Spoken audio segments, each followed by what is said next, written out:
This is the 1.6 gallon version, or the first version of the 1.6 gallon version of the Kohler San Raphael toilet, and well, it's something alright. Everyone knows the classic San Raphael toilet, obviously based on this Lowboy-esque design where it has this large jet in front of the trapway opening and then fills in that way and then siphons out. It's a pretty interesting, and it's pretty much based on the Lowboy toilet. Then the 1.6 era rolls around, and in the 1990s, Kohler would introduce this version of the San Raphael, a 1.6 gallon version. As you can kind of tell, this is based on the Sterling Windham toilet from the 1990s, but in one-piece form. And, it's pretty crap.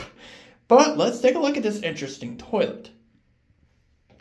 One thing to note is that we're only reviewing the San Raphael toilet of this generation.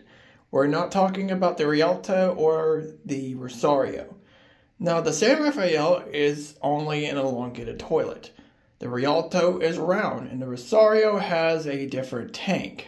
So, that's to clarify each one, but we're only reviewing the San Raphael. But let's get started. Starting off with the overall design, it carries over the design elements from the older San Raphaels. The trapway is different. In fact, it almost looks like an Ingenium trapway at first. The trapway opening is basically the Sterling Windham again. So nothing really needs to be said here. And the rim jets are pointed down since this is a front flusher, so take of that as you will. While it looks simple at first, the inside of the tank is quite interesting. As you can see, the fill valve is very close to the end of the tank, and they had to carve some stuff out to make it fit. Meanwhile, it has a pretty interesting base and a normal flapper. Not much else to really say in here, but it is an interesting way how they configured this. And just so you know, the flapper does use most of the tank, so once it gets down to the flapper, it closes. Which is nice, but when you see the flush, Let's have a look at a flush, shall we?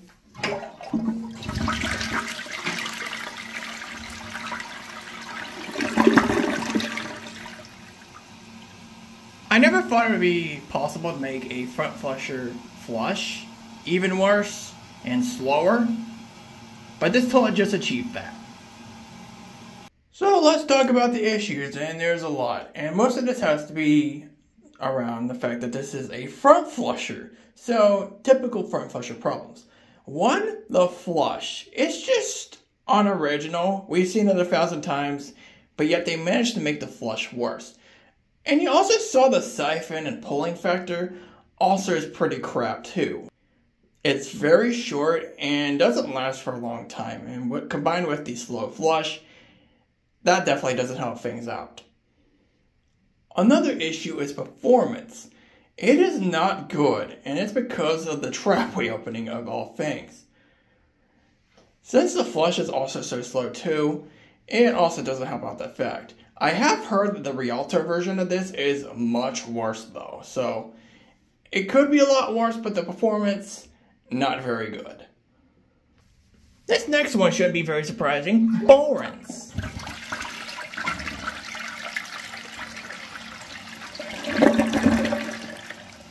Well, it thankfully doesn't have a very deep bowl. It has straight down jets, and this thing has some pretty crap bowl rims.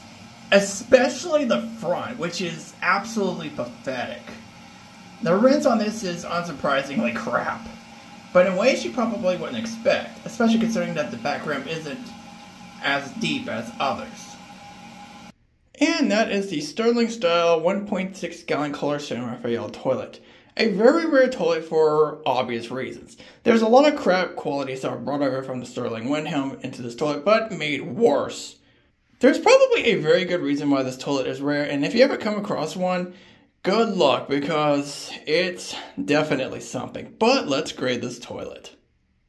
If I gotta give credit to the design of this toilet, it carries over the design elements of the original San Raphael Lowboy toilet quite well. Even though the designs of the original San Raphael aren't anything too interesting, I do respect the design elements of this 1.6 gallon version. I give it a 6.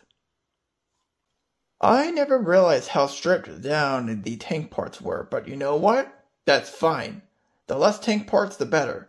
All you need is a base with a flapper on it and a fill valve. That's all you need. The placement of the fill valve is definitely most interesting, but hey, it works. Both of the parts work quite well and it actually drains the tank all the way. So, I give it a 7. Would you be shocked that a front flusher has crap quality control? I know it's very shocking. Very shocking. You know, the performance being not good due to the tiny trapway opening, the ball rents being crap, and don't even get me started on the flush. It's unsurprising at this point. It gets a 3. You know what's quite funny? Since this design is based on the Sterling Windham, at least the trapway opening and stuff and the flushing style, I was expecting the trapway passages to be Sterling Windham related. It's an ingenium trapway, which makes no sense, especially combined with that tiny trapway opening of the Sterling Windham. It looks ridiculous, and honestly, it would be a higher score if it wasn't for that opening, but it gets a 4. I never thought you could make a front flusher flush so uninteresting and even worse than it already was. But this toilet does it. It's slow. It's pathetic, honestly. It's crap. It gets a 3. Yeah, the pull and siphon are not the greatest, and that's because of some factors like the trapway opening and just how slow this thing flushes. It would not be shocking how often this thing leaves stuff behind, but I guess it could be worse, I guess. It gets a 4. The performance is not good. Are you shocked to hear this at all? No, me neither. Then again, this was based on the first generation Sterling Windham, which is often known as a piece of crap as well. So this doesn't shock me. It gets a 4. Wow, a front flusher with crap bowl rents. I know, very shocking. The most pathetic part is due to how sluggish this thing flushes, sometimes the front struggles with rinsing, which is pathetic. It gets a 3. The survivability of this toilet is not good, to be expected. Due to all the problems this thing has, it's not really shocking how rare these have gotten, but that's because of how poorly these were made. Overall, the survivability is a 4. Let's talk about the overall value. What value? I didn't know it was possible to make a Sterling Windham worse than it already was. But they converted it to a one-piece Kohler toilet, and here we are. The flush? Crap. The ball rinse? Crap.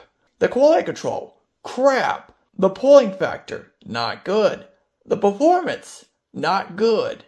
What else you want me to say, honestly? It's a piece of crap. And it's a shame, honestly, because one-piece toilets are very expensive, but you pretty much got ripped off if you end up purchasing one of these, because of how crap it is. Honestly, quite an insult to the San Raphael name, as well as the other one-piece toilets that were made alongside with this design, like the Rialto and the Rosario. It's pathetic, honestly. The value is easily a 3. And the final score of the Sterling Windham based 1.6 gallon Kohler San Raphael toilet is a 41 out of 100. This thing literally only has the parts and the design saving its rear end, because this thing is a massive piece of crap, and honestly a complete ripoff at the time too. This thing is basically a one-piece Sterling Windham, but made worse. I physically didn't think that was possible, but Kohler pulled it off. Not only in elongated form, but other versions too. I'm not looking forward to reviewing the other versions, I promise you that.